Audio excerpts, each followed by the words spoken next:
La fonoaudiología es la disciplina científica encargada del estudio de la comunicación humana que busca lograr el bienestar comunicativo en sus usuarios. Sus áreas de ejercicio profesional son el lenguaje, el habla, el sistema auditivo vestibular, la voz y la fonoestomatología. Estos contenidos generalmente son abordados en el ciclo de nivelación en el eje de Introducción a la Fonoaudiología de la Universidad Nacional de Córdoba.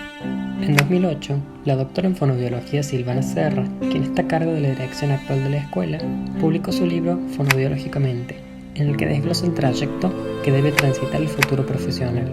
Define que primero deben adquirirse conocimientos, luego procedimientos y exámenes que miden el área que se está trabajando, más tarde su interpretación y finalmente el encuentro con el paciente o destinatario de las prestaciones fonoaudiológicas que posiblemente desestructure todo el aprendizaje con sus individualidades y situaciones particulares.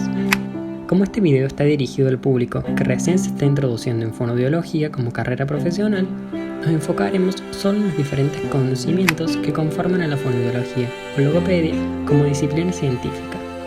Serra divide estos conocimientos en 4. Conocimientos vertientes, que incluyen las ciencias como la medicina, la biología, la psicología y la lingüística.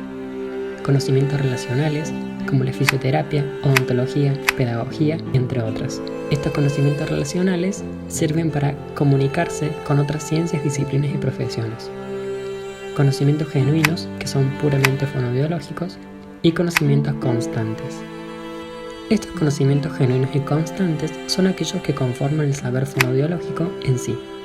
Con esto afirmamos que si un estudiante no es capaz de integrar los aportes que realizan las diferentes ciencias que componen a la fonoaudiología, no se construye el aprendizaje y solo se incluye esa disciplina por separado.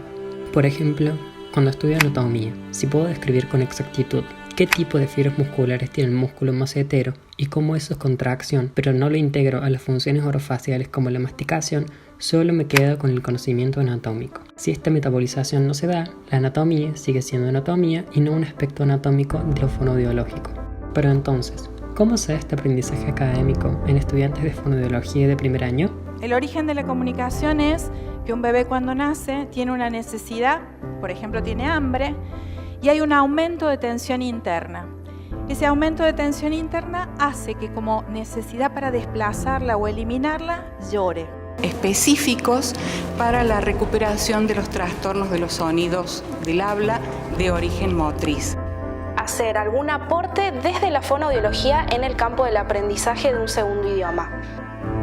El ruido es un contaminante silencioso. La persona comienza a darse cuenta que el ruido ha provocado daño una vez que este daño está instalado. No aplicar correctamente la técnica vocal.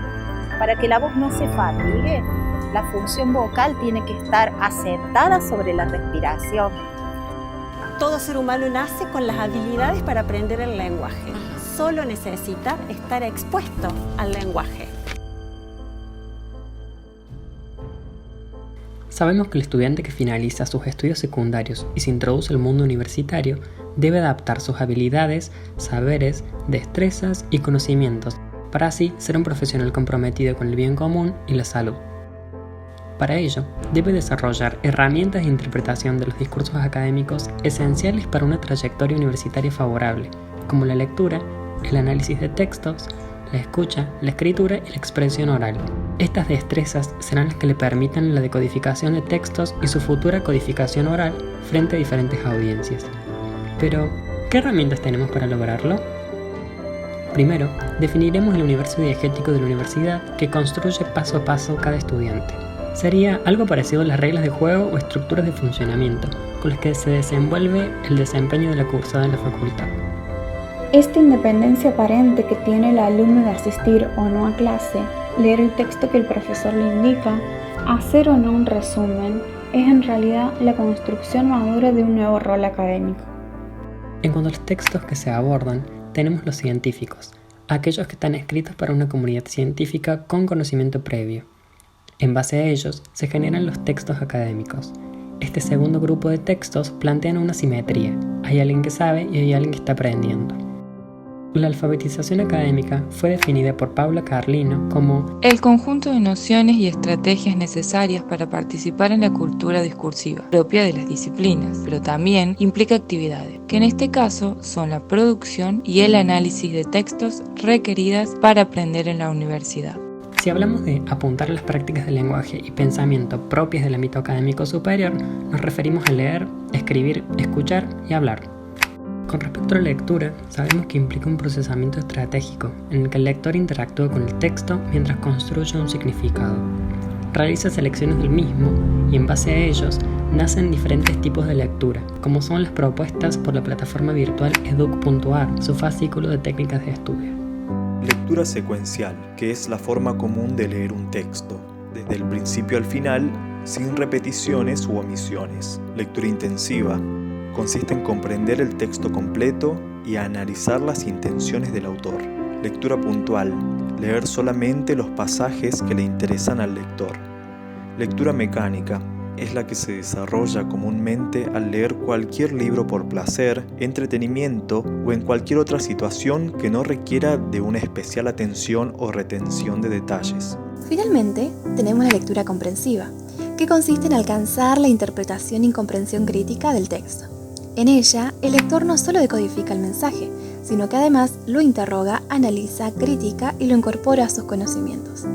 Mediante la lectura comprensiva de un texto, el lector se plantea los siguientes interrogantes. ¿Qué tema trata? ¿Cómo lo hace? ¿Cuál es la importancia de conocer este tema? ¿Qué sé de este tema? ¿Conozco el vocabulario que se usa? ¿Cuáles ideas principales contiene? ¿Cuáles ideas secundarias presenta?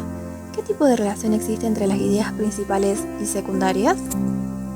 Para la escritura, el estudiante transmite una idea que fue pensada previamente. Esto se realiza estructurado bajo su pensamiento con el objetivo de lograr algún tipo de impacto en sí mismo como autor o en el personal docente, que será quien cumple el rol de lector en este caso.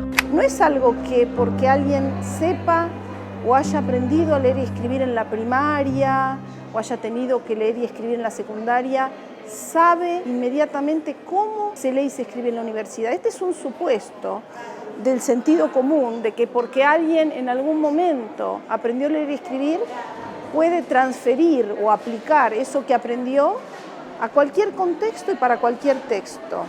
O sea, la lectura y la escritura no son habilidades que se aprendan de una vez y para siempre.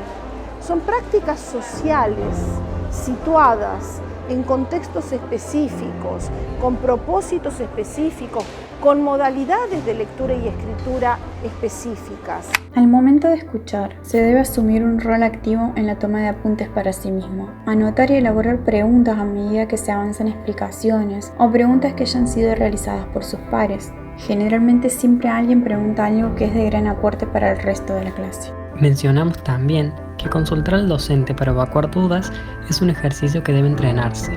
El escritor norteamericano Thomas Frank, en su libro 10 pasos para obtener mejores notas estudiando menos, aconseja que antes de acercarse a preguntar, el estudiante debe detectar cuál es la duda específica que tiene para recibir así una mejor explicación. En la mayoría de los casos, combatir intelectualmente el problema puede ayudar a resolverlo antes de llegar a una instancia de consulta. No debemos olvidar que el docente busca que nos apropiemos de los conocimientos que comparte para formarnos como profesionales.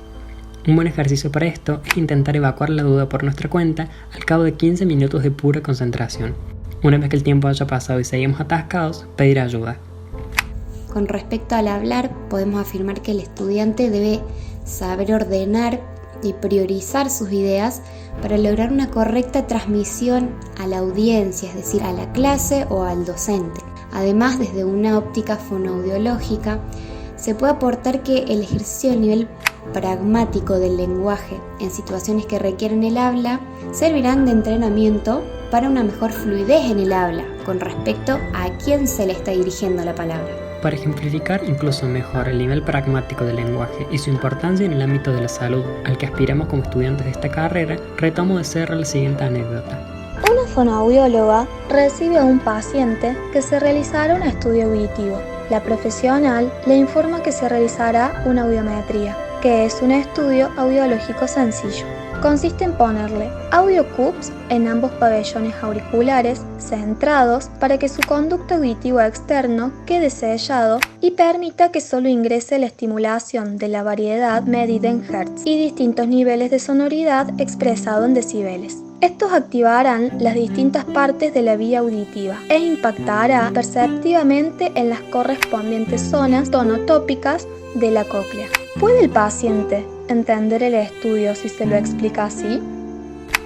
A modo de conclusión, podemos afirmar que muchas veces un excesivo uso del lenguaje técnico y desnaturalizado aleja al profesional del paciente o entorpece el vínculo de un maestro con su alumno. Esta versatilidad de la que hablamos debe darse para poder comunicar información, adaptando el lenguaje para rendir un examen oral, defender un artículo científico y explicar el tratamiento de algún desorden en algún sistema a un paciente. La habilidad de poder adaptar nuestros discursos a ciertos tipos de audiencia ha sido abordada en el material del ciclo de nivelación y asignaturas como logopedia y ortofonía, en donde se presentan las competencias fonobiológicas. Saber, el conocimiento impartido que debe ser integrado y metabolizado en el primer nivel del trayecto académico. Saber hacer, habilidades y destrezas para el ejercicio profesional.